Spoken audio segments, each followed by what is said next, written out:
Assalamualaikum warahmatullahi wabarakatuh. Perkenalkan, nama saya Nata Apriyandi, NIM 18 S10269, mata kuliah Dietetik Defisiensi Gizi dan Infeksi Prodi Gizi semester 4 di Sekolah Tinggi Ilmu Kesehatan Husada Borneo, Banjarbaru. Di sini saya akan menjelaskan tentang rekomendasi untuk terapi nutrisi pada pasien COVID-19 yang sakit kritis. Manajemen nutrisi dalam tim proyek yang kritis. Di sini ada perubahan metabolisme pada pasien COVID-19, yaitu pertama, mengurangi pasokan energi oksidatif glukosa, meningkatkan glikolisis, meningkatkan gluconeogenesis, resistensi insulin, meningkatkan gula darah. Yang kedua, peningkatan pemecahan protein, peningkatan sintesis protein pada fase akut, penurunan sintesis protein otot, dan perubahan profil asam amino seperti penurunan konsentrasi asam amino rantai cabang. Yang ketiga, peningkatan mobilisasi dan pemecahan lemak. Keempat, peningkatan konsumsi multivitamin dan elemen pelacak. Malnutrisi karena ketidakseimbangan pasokan dan permintaan kebutuhan energi. Yang pertama, peningkatan konsumsi energi karena faktor-faktor seperti demam, peningkatan kerja otot pernapasan, ventilasi mekanis, konsumsi energi meningkat, dan karenanya permintaan energi juga meningkat. Gangguan metabolisme, pemanfaatan glukosa yang terganggu, peningkatan katabolisme protein dan lemak, menyebabkan keseimbangan nitrogen negatif dalam tubuh. Yang ketiga, asupan dan malabsorpsi nutrisi yang tidak memadai, kehilangan nafsu makan, dyspnea, ventilasi mekanis, gangguan kesadaran adalah faktor-faktor pasien yang terbaring di tempat tidur sehingga asupan nutrisi yang dibutuhkan tidak memadai. Coronavirus dapat secara langsung menyerang saluran pencernaan. Pengobatan obat atau intoleransi nutrisi enteral dapat menyebabkan diare, mual, muntah, dan disfungsi pencernaan lainnya yang dapat menyebabkan malabsorpsi dan peningkatan kehilangan nutrisi. Di sini ada metode pemberian. Yang pertama, diutamakan melalui oral, porsi kecil dan sering. Yang ketiga, 400 sampai 600 kilokalori dari total energi direkomendasikan melalui pemberian ONS atau oral nutritional supplement. Yang keempat, kondisi disphagia, mengubah tekstur makan atau metode lain untuk memecah aspirasi. Yang keempat, jika kondisi disphagia semakin berat, pemberian makan diberikan melalui enteral. Yang keenam, target awal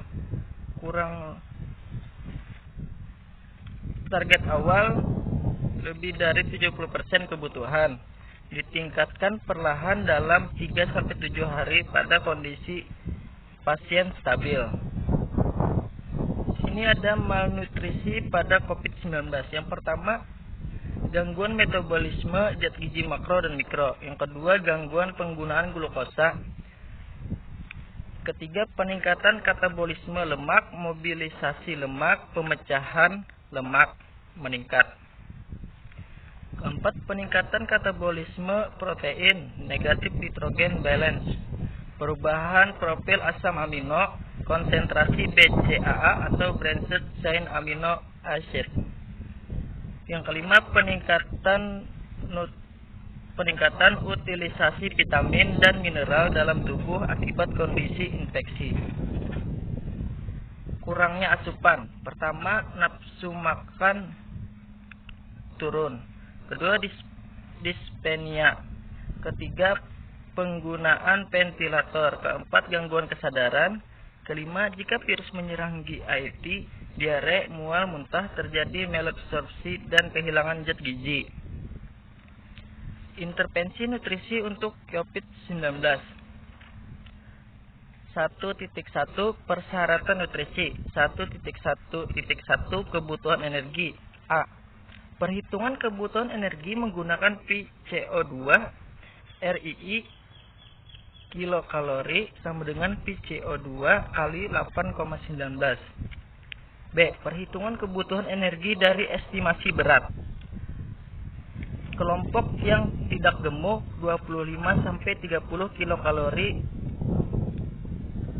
per kg berat badan ideal. Estimasi berat badan ideal. Untuk pria berat ideal kilogram sama dengan tinggi, sentimeter dikurang 105. Untuk wanita berat ideal kilogram sama dengan dalam kurung tinggi, sentimeter kurang 100 dikali 0,85. Kelompok terobsesi BMI 30 sampai 50 kg atau meter persegi dibagi 11 sampai 14 kilokalori atau kilogram berat badan saat ini. BMI obesitas tidak sehat 50 kg per meter persegi dibagi 22 dikurang 25 kilokalori per kilogram berat badan ideal. C. Faktor perhitungan energi. Obat yang mengandung glukosa XD glukosa 3,4 kilokalori atau gram gliserol atau gliserol 4,3 kilokalori per gram. Mengandung asam lemak propofol 1,1 kilokalori per ml. D. Pada tahap awal stres seperti infeksi, pemberian makanan harus dimulai pada tingkat yang rendah dan suplai nutrisi tidak boleh melebihi 70% dari jumlah target. Juga dapat mencoba untuk memungkinkan kalori rendah yang permisif. 50% dari target makan jumlah per 10 sampai 15 kilokalori per kilogram per hari. Asupan energi harus ditingkatkan secara bertahap ke jumlah target dalam 3 hingga 7 hari setelah pasien stabil. 1.1.2 Protein. A. Asupan protein. Asupan energi 25 sampai 30%. B. Kebutuhan asupan berdasarkan berat. Kelompok non-obesitas 1,2 sampai 2,0 gram per kilogram berat badan ideal. Kelompok terobsesi BMI 30 sampai 40 kg per meter persegi 2 gram atau kilogram berat badan ideal. BMI obesitas morbid 40 kg atau meter persegi dibagi 2,5 gram per kilogram berat badan ideal. Gagal ginjal tanpa pasien CRRT berkurangnya asupan protein. Gagal ginjal dengan pasien CRRT 1,2 sampai 2,0 gram per kilogram. C. Meningkatkan protein HBP dan BCAA. HBP termasuk protein whey dan protein dari sumber hewani. 50% dari kebutuhan protein, membantu mengurangi pemborosan otot, meningkatkan kekuatan otot pernapasan, meningkatkan batuk dan ekspektasi. Disarankan untuk menambah BCAA hingga 35% tidak hanya menghambat kerusakan otot secara signifikan, tetapi juga meningkatkan resistensi insulin dan meningkatkan kemanjuran interferon. E. Rasio energi atau nitrogen terminal non-protein. Direkomendasikan untuk mengurangi rasio energi atau nitrogen non-protein buka kurung 100 sampai 150 kilokalori dibagi 1 gram.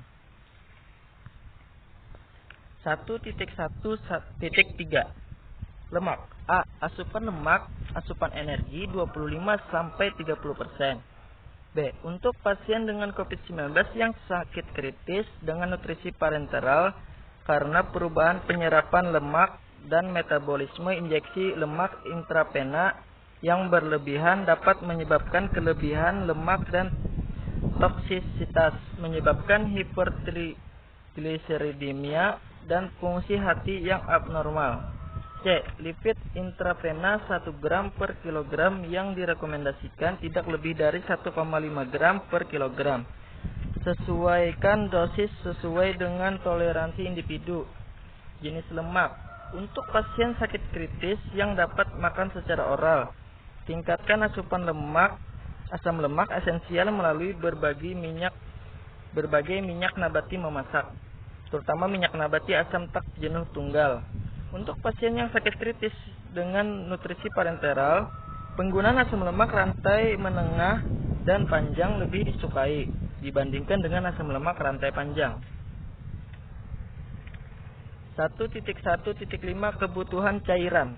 A. 30-40 ml per kilogram untuk pasien stabil. B. Meminimalkan asupan cairan berdasarkan kebutuhan nutrisi dan output. C. Untuk setiap kenaikan suhu tubuh 1 derajat Celcius, suplemen 3-5 ml per kilogram, dihitung 4 ml per kilogram. D. Keseimbangan IO penting pada pasien COVID-19 karena kebanyakan dari mereka menderita edema paru dan akumulasi cairan. Mencegah kelebihan cairan terutama dari infus. 4. 1.2 Konseling pendidikan gizi ONS NPN. 1.2.1 Asupan oral atau dukungan nutrisi mulut. Yang pertama, untuk pasien yang dapat makan tanpa risiko muntah atau aspirasi, asupan oral harus ditargetkan untuk memenuhi 70% dari kebutuhan nutrisi dalam 3 hari sampai 7. B. Anjurkan secara lisan, makan kecil dan sering disarankan. C. Jika asupan oral tidak memenuhi kebutuhan pasien, ONS harus diprioritaskan diikuti oleh EN. Dari D. Energi 400-600 kilokalori dari ONS disarankan. E. Untuk pasien dengan disfagia, cobalah untuk mengurangi risiko aspirasi dengan mengubah sifat makanan atau tekstur makanan atau metode lainnya.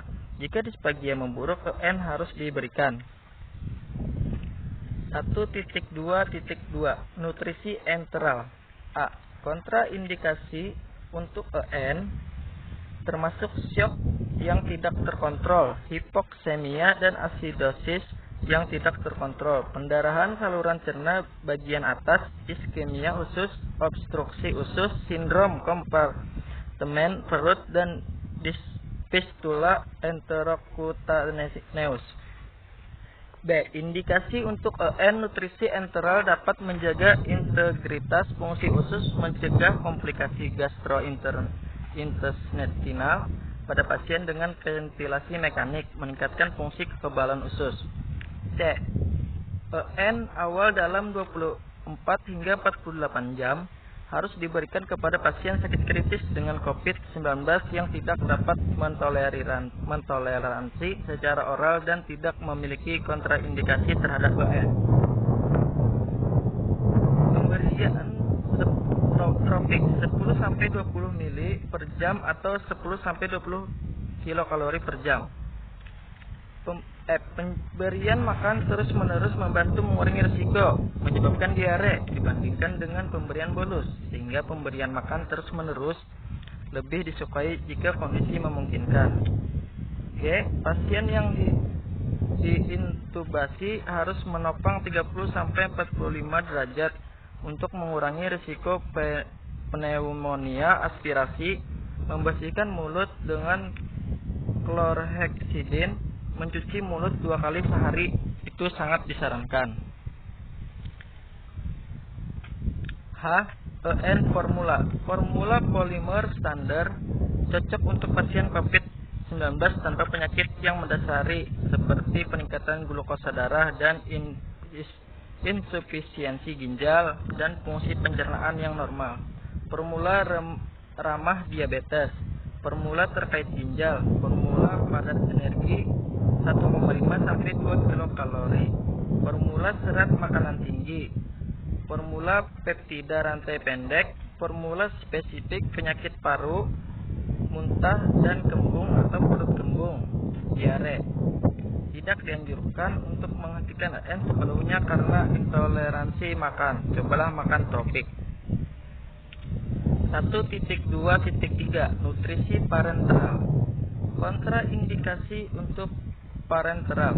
Ketika disfungsi kardiovaskular atau gangguan metabolisme yang parah belum terkontrol dan sirkulasi atau lingkungan internal yang stabil.